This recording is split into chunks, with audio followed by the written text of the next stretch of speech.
This is Q on CBC Radio 1 across Canada, Sirius 137 across North America, and internationally at cbc.ca.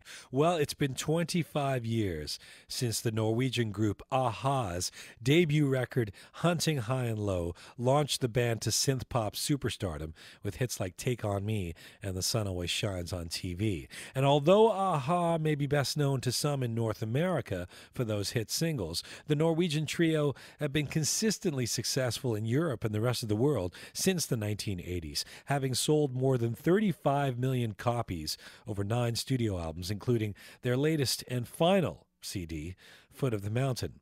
Yes, last fall, a-ha announced that they will call it quits after their current worldwide tour, aptly titled Ending on a High Note. And a-ha vocalist Morten Harket, keyboardist Magna Furuholmen, and guitarist Paul Vactor Savoy, the original trio, join me now in Studio Q. Hello, gentlemen. Hello. Hey. Hi there.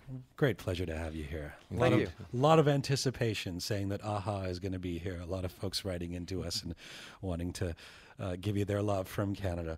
The last time a-ha played in Toronto, if I have this right, it was also at Massey Hall, October 16th, 1986. You were young boys. 1886. 86, right. It was the exact same audience as last night, apparently. Like down to Same set. Same band. Right. They're just a little older now. And a little... They look good. They look good. Look the same. How did it feel to be back here, to be back in Canada, Morten, after all these years?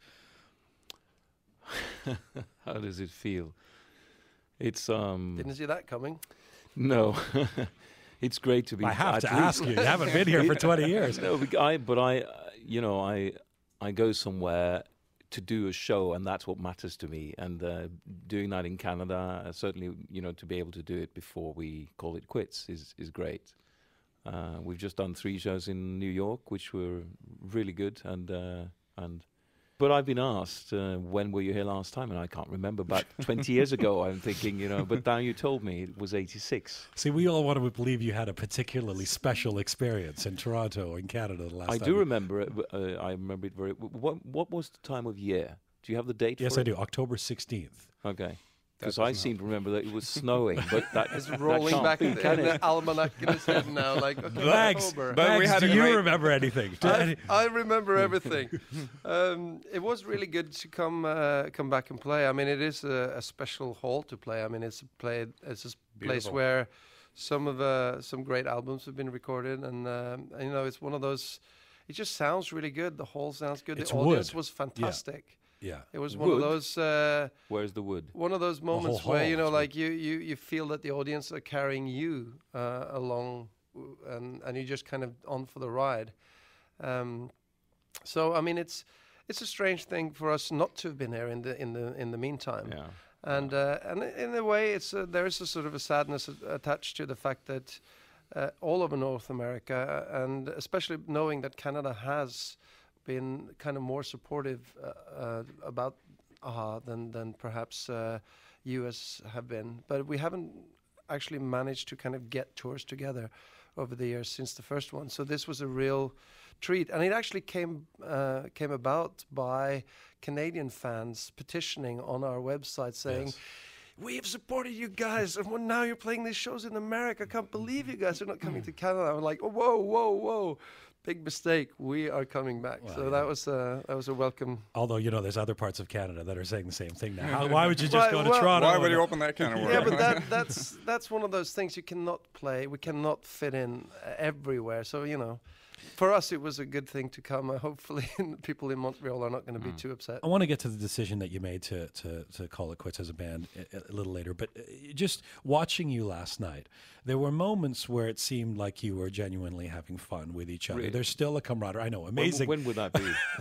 There were times We schedule that one. when Mags introduced you as the drummer, Morten. I saw you smile and have a little laugh at that. Yeah, I'll get back at you. That's what. Yeah. But are there good drummer. times? Are there times? Have there been times on this tour, Paul, where you look at each other and think this is kind of bittersweet to be making this the farewell? It's totally bittersweet, obviously. I mean, we're having a blast. We just did a month down in South America. And it's amazing to see people seem to go out of their way to sort of let us know what we meant to him over the years, and it's a special vibe. You've had some recent success in the UK. Your 2006 rock album Analog, critically acclaimed there. Latest release, This Foot of the Mountain, that came out last year, made it into the top 5. You've been consistently producing hits in the UK and in Europe since the 80s. Why do you think it never had the same crossover, at least in the last decade or two, in North America, Max? It all changed with Obama, I think. I think you asked me, right? So Yes. I'll answer it. I'll open it up to everybody, but I thought I directed it. I mean, I think we made some errors of judgment in terms of what it takes to maintain a success. We weren't really prepared for the level of success that we had in the beginning, and we sort of followed our own success around the world.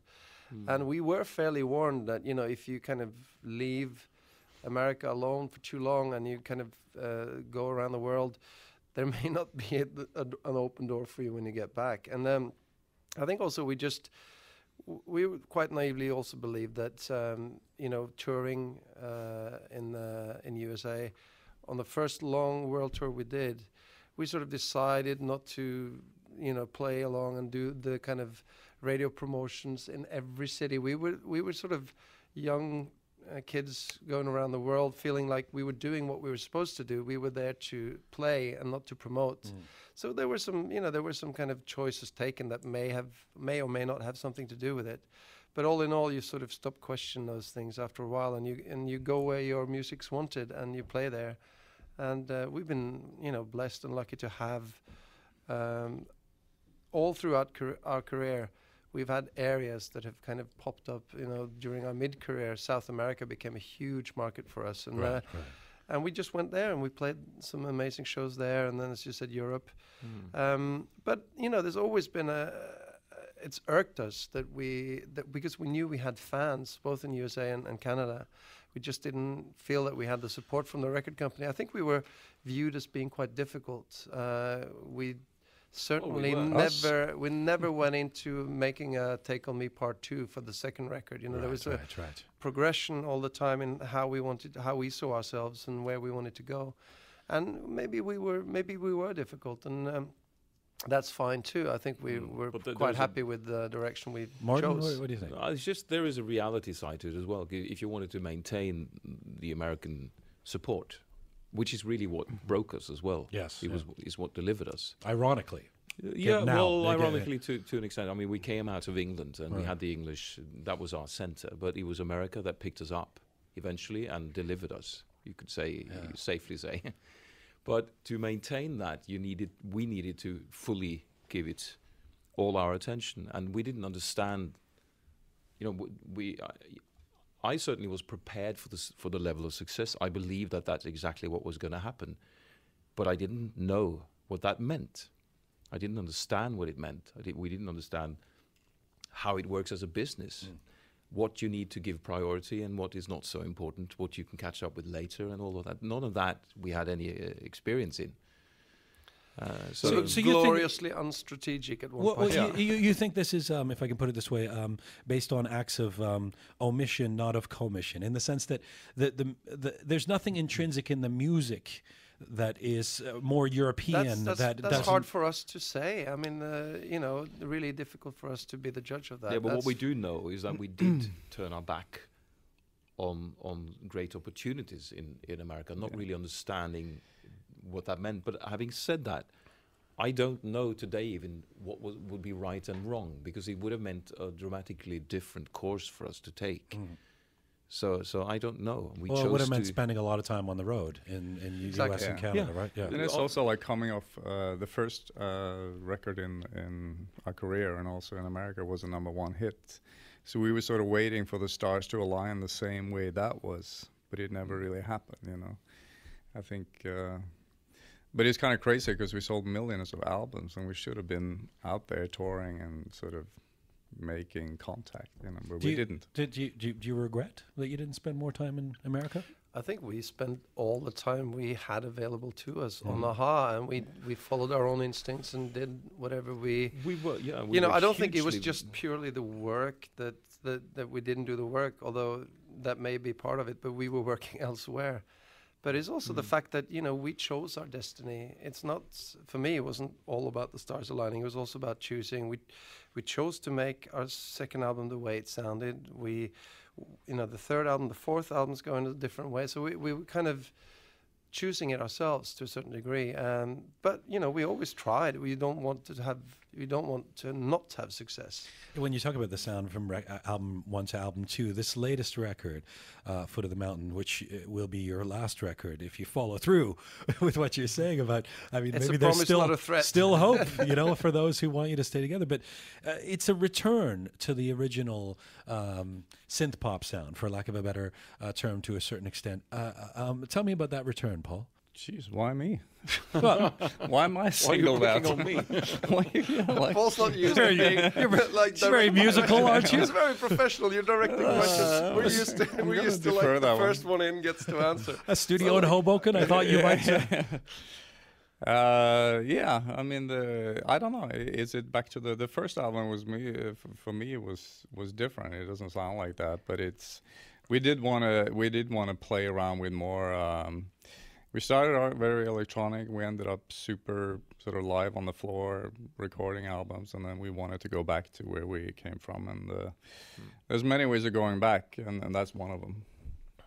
It feels more like a complete cycle to me. Like we kind of completed it. But it was actually probably more from the trying to recapture some of the territory that we'd left behind in our kind of quest for expanding and experimenting and changing.